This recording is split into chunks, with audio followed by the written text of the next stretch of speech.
എന്താ സാറേ ബില്ല് പാസ്സായ? അതിന്റെ കാര്യം ചോദിക്കാനാണ് ഞാൻ വന്നത്. നിങ്ങളല്ലേ 30,000 രൂപയുടെ ബില്ല് അയച്ചത്? അതെ, ഇതിലൊരു കള്ളത്തരില്ല കേട്ടോ. ബില്ലെന്താ അവിടേക്ക് അയച്ചത്? പിന്നെ എന്റെ അമ്മായിപ്പന്റെ വീട്ടിലേക്ക് അയക്കാ. നിങ്ങൾ ചെക്കിങ്ങിന് വന്നതായിരിക്കും അല്ലേ? ബില്ല് സുരേഷ് മേനോൻ സാർ കണ്ടോ? ആ, ഇല്ലെന്ന് തോന്നുന്നു. ആ, അതാ കുഴപ്പം. അങ്ങേര് കണ്ടാ ഉടനെ പാസ്സാക്കിയേനെ. അതെന്താ? സുരേഷ് മേനോൻ സാറിന്റെ കാമുകി ബാലയിൽ അഭിനയിക്കാൻ വേണ്ടി എടുത്ത ഡ്രസ്സിന്റെ വിലയും അതിന്റെ തയ്യൽ കൂലിയുമാണ് ആ ബില്ല്. എനിക്ക് അല്ല, അങ്ങേർക്ക് അങ്ങനെ ഒരു കാമുകയില്ലല്ലോ. പിന്നെ തന്നോട് എഴുന്നള്ളിച്ചിട്ടാണല്ലോ അയാൾ പ്രേമിക്കാൻ പോണത്. ഇതൊക്കെ മുതലാളിമാരുടെ സ്വന്തം കാര്യം. താൻ ബില്ല് മുതലാളിയുടെ കൈ കൊടുത്താൽ മതി, അത് പാസ്സായിക്കോളൂ. ശരി, കൊടുത്തേക്കാം. അല്ല, നിങ്ങൾ എങ്ങനെ ഇതൊക്കെ അറിഞ്ഞു? കീരിക്കാട്ട് ചെല്ലപ്പൻ പറഞ്ഞു. കീരിക്കാട്ട് ചെല്ലപ്പൻ അയാളുടെ ട്രൂപ്പിലെ നായിക രോഹിണിയ സുരേഷ് മേനോൻ സാറിന്റെ കാമുകി. ഈ ബാലേ ട്രിപ്പ് എവിടെയാ? അത് ഇവിടെ അടുത്താ. അപ്പൊ ഞാൻ വരട്ടെ സാറേ, ആ ബില്ലൊന്ന് പാസ്സാക്കണേ. ആ, നോക്കട്ടെ. നമുക്ക് എന്തെങ്കിലും നക്കാപ്പിച്ച് വേണമെങ്കിൽ ഞാൻ ശരിയാക്കി തരാം. തേങ്ങ അടിക്കണം പറഞ്ഞ അമ്മയുടെ നെഞ്ചത്ത് തന്നെ വേണോ? എന്താ പറഞ്ഞ? അല്ല, ഈ കാശ് ഉടനെ ശരിയാക്കാം. ആ,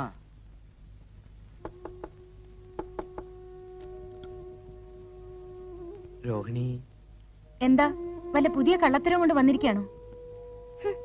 ബാങ്കിൽ ജോലി, നോക്കാനാളില്ലാത്ത വലിയ മണിമാളിക. നാടല്ലേ മനുഷ്യൻ ഇങ്ങനെ കള്ളത്തരം പറഞ്ഞ് നടക്കാൻ? പാവം കളിച്ച് നടക്കുന്നു. എനിക്ക് പറയുവാനുള്ള എനിക്കൊന്നും കേൾക്കണ്ട, കേട്ടിടത്തോളൊക്കെ മതി.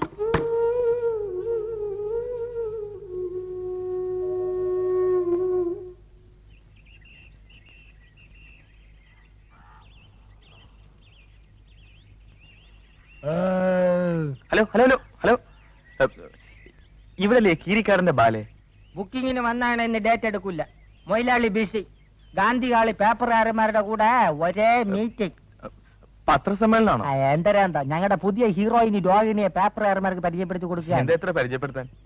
സുരേഷ് മേനോന്ന് കേട്ടിട്ടുണ്ടാ? ആര്? അദ്ദേഹം വലിയ പണക്കാരനല്ലേ?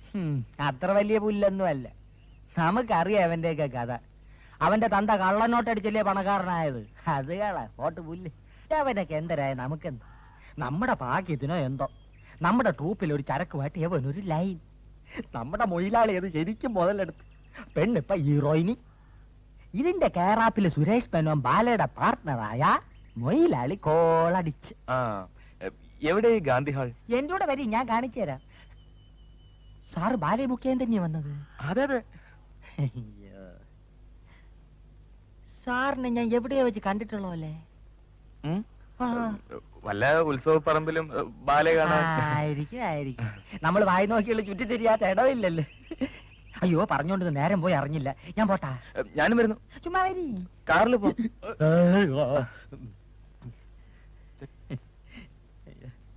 ഇതാണ് എന്റെ പുതിയ നായിക രോഹിണി. തികച്ചും നായിക പ്രാധാന്യമുള്ള ഒരു ബാലയാണ് ഇത്തവണ ഞാൻ അരങ്ങേറുന്നത്.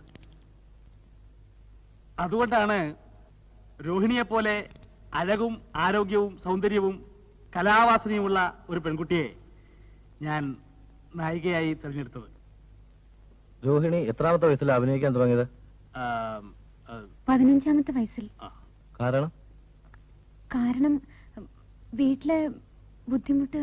പിന്നെ ബുദ്ധിമുട്ട് എന്ന് ഉദ്ദേശിച്ചത് ഈ ജന്മവാസന പ്രകടിപ്പിക്കാനുള്ള അവസരം കിട്ടാതെ വരിക എന്നുള്ള അർത്ഥത്തിലാണ്. പിന്നെ ഈ തറവാട്ടിൽ കൊള്ളാവുന്ന വീട്ടിലെ പെൺകുട്ടികൾക്കുള്ള ചില തടസ്സങ്ങൾ. അതെ. പിന്നെ അടുത്ത് തന്നെ നമ്മുടെ രോഹിണി വിവാഹിതയാവുകയാണ്. അതെയോ? അങ്ങനെ തീരുമാനിച്ചിട്ടില്ല. ആരാ വരൻ?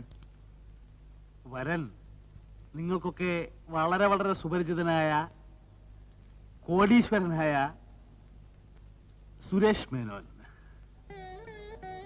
ശരിയാണോ?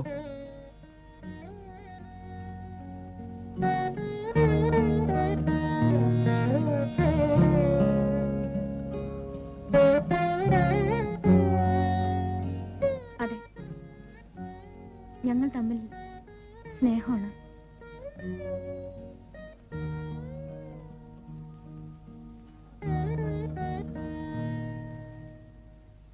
ഈ സുരേഷ് മേനോൻ ഇവിടെ വരുവോ? അത് അത് വരുമല്ലോ എന്ന് എനിക്ക് പറയാൻ പറ്റില്ല. എനിക്കൊരു അപേക്ഷയുണ്ട്. ഇത്തരം കാര്യങ്ങൾ ദയവീത് പത്രത്തിൽ പ്രസിദ്ധീകരിക്കരുത്. ഇത് എന്റെ പേഴ്സണൽ ആയിട്ടുള്ള ഒരു കാര്യമാണ്. അങ്ങനെ ഈ പത്രസമ്മേളനം തൽക്കാലം ഇവിടെ അവസാനിക്കുകയാണ്. നിങ്ങൾക്ക് എല്ലാവർക്കും എന്റെയും രോഹിണിയുടെയും പ്രത്യേകം നന്ദിയും കൃതജ്ഞതയും രേഖപ്പെടുത്തിക്കൊള്ളുന്നു. നമസ്കാരം.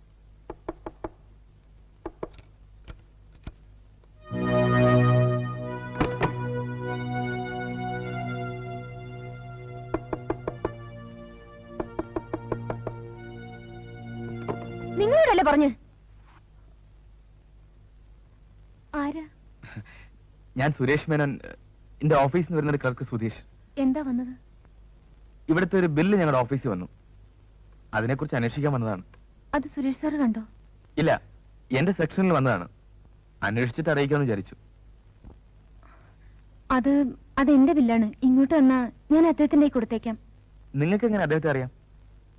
ദേ, കൂടുതൽ ചോദ്യങ്ങളും ചോദിക്കണ്ട. ഞാൻ അദ്ദേഹത്തിന്റെ ഭാര്യയാകാൻ പോകുന്ന സ്ത്രീയാണ്. എന്നെങ്കിൽ സ്വയം തീരുമാനിച്ചാൽ മതിയോ? ഏ? അല്ല, നിങ്ങൾ രണ്ടാളും കൂടി ആലോചിച്ച് തീരുമാനിച്ചതാണോ എന്ന്.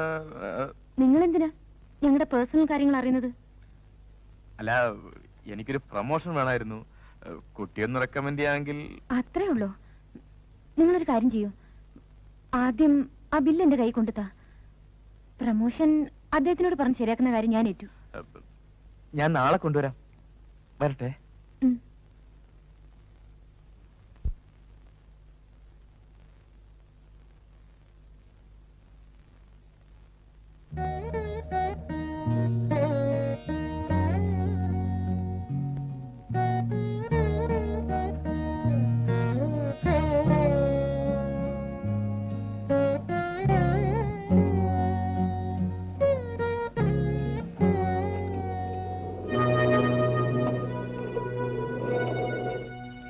വരുന്നോ? ഞാൻ വേണമെങ്കിൽ വീട്ടിൽ വിട്ടേക്കാം. കമ്പനിക്കാരാ, അല്പം കൂടുതൽ ഓടി വെച്ച് എനിക്ക് നഷ്ടമൊന്നുമില്ല. വരൂ.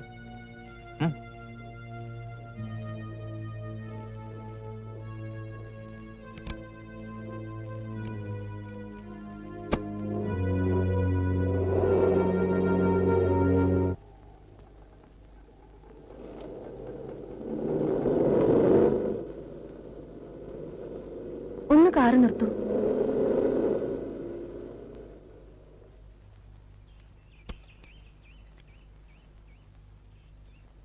എന്താ കാർ നിർത്താൻ പറഞ്ഞേ?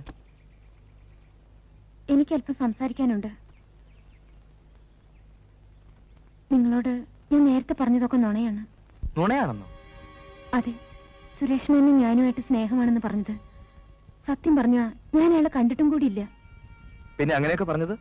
സാഹചര്യങ്ങൾ കൊണ്ട് അങ്ങനെ വേണ്ടി വന്നു.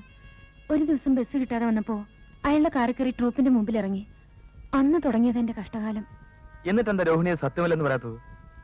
സുരേഷ് മേനോനും ഞാനും തമ്മിൽ പ്രേമാന്ന് കരുതി ട്രൂപ്പ് ഓണർ എനിക്ക് തരാനുള്ള കുടിശ്ശികയും തീർത്ത് നായികയാക്കാന്ന് പറഞ്ഞ അഡ്വാൻസും തന്നു. ഇത്രയും വലിയൊരാളുടെ കാമുകിന്ന് കരുതിയാ അങ്ങേര് ഇതൊക്കെ ചെയ്യുന്നത്. അതുകൊണ്ട് ഞാൻ ഒന്നും പറഞ്ഞില്ല. പക്ഷേ അതിങ്ങനെ ഒരു ഏടാകുടത്തെ കൊണ്ട് ചാടിക്കുമെന്ന് ഞാൻ സ്വപ്നത്തിൽ പോലും കരുതിയതല്ല. ചേടാ, ഇതിപ്പോ അമ്മ തൊട്ടാലും അമ്മയെ തൊട്ടാലും മോൻ ചാവൂന്ന് പറഞ്ഞ പോലെ ആയല്ലോ. രോഹിണി വിഷമിക്കണ്ട, ഞാൻ എങ്ങനെയെങ്കിലും അഡ്ജസ്റ്റ് ചെയ്തോളാം. ഇനിയും എന്ത് സഹായം വേണമെങ്കിലും എന്നോട് ചോദിക്കാൻ മടിക്കണ്ട. എങ്ങനെയാ നന്ദി പറയേണ്ടെന്ന് എനിക്കറിയില്ല. തൽക്കാലം പറയണ്ട. പിന്നെ ഇതൊന്നും ട്രൂപ്പിൽ ആരും അറിയണ്ട കേട്ടോ. ആരെങ്കിലും അറിഞ്ഞാ എന്നെ അവിടുന്ന് പുറത്താക്കുന്ന ഉറപ്പാ. പേടിക്കണ്ട, ഞാൻ കാരണം ഒരിക്കലും അങ്ങനെ ഉണ്ടാവില്ല. ഞാൻ വരട്ടെ. ഉം.